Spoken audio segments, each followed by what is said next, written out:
मित्र हो, महाराष्ट्रातील लाडक्या बहीण योजनेने विधानसभा निवडणुकीत महत्त्वाची भूमिका बजावली होती.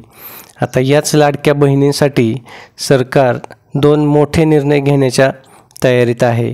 नेमके हे दोन मोठे निर्णय कोणते आहेत हे आज आपण या व्हिडिओच्या माध्यमातून बघूयात.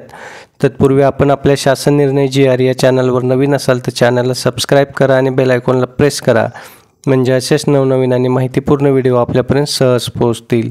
मित्र हो, बिहारमध्ये सुद्धा लाडकी बहीण फॅक्टर निवडणुकीत निर्णायक ठरला. आता आपल्या राज्यात स्थानिक स्वराज्य संस्थांच्या निवडणुका जवळ आलेल्या असताना आपलं सरकार या योजनेबाबत दोन मोठे निर्णय घेण्याच्या तयारीत आहे. योजनेअंतर्गत पात्र महिलांच्या बँक खात्यात दरमहा 1500 रुपये जमा केले जातात. मात्र काही भगिनींनी चुकीच्या पद्धतीने लाभ घेतल्यामुळे सरकारने eKYC बंधनकारक केलेले आहे. ज्या महिलांनी eKYC पूर्ण केलेली नाही त्यांची नावे योजनेच्या लाभार्थी यादीतून वगळली जाऊ शकतात. eKYCची मुदत 18 नोव्हेंबर 2025 आहे.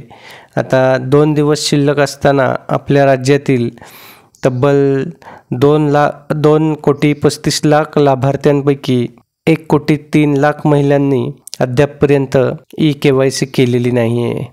ही संख्या मोठी असल्यामुळे सरकार या eKYCसाठी मुदतवाढ देण्याच्या विचारात आहे अशी शक्यता आहे. दरम्यान आपल्या राज्यात नगरपरिषद, नगरपंचायत आणि लवकरच महानगरपालिका निवडणुका होणार आहेत.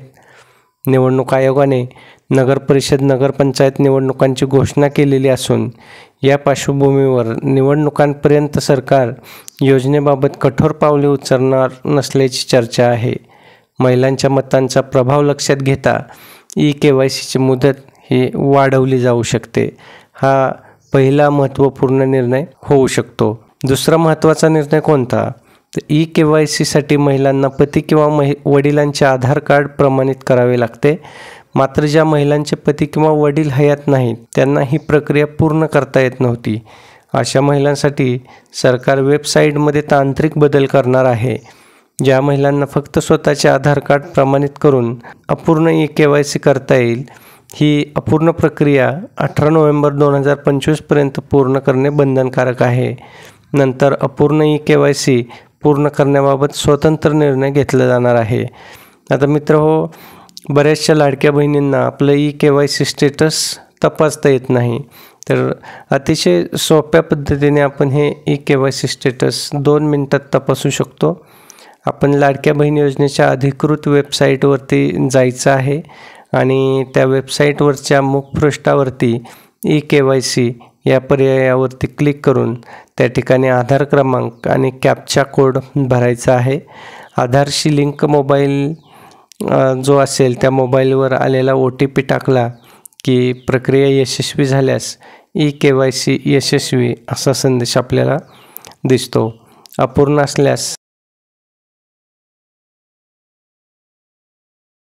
अपूर्ण असल्यास पुढील सूचना मिळतात. तर अशा प्रकारे मित्र आपल्या लाडक्या बहिणींसाठी ही अतिशय आनंद वार्ता असून व्हिडिओ जास्तीत जास्त आपल्या लाडक्या बहिणींपर्यंत पोहोचवा आणि त्यांनासुद्धा सरकार 2 मोठे निर्णय घेण्याच्या तयारीत असल्याची आनंद वार्ता त्यांच्यापर्यंत पोहोचवा. धन्यवाद.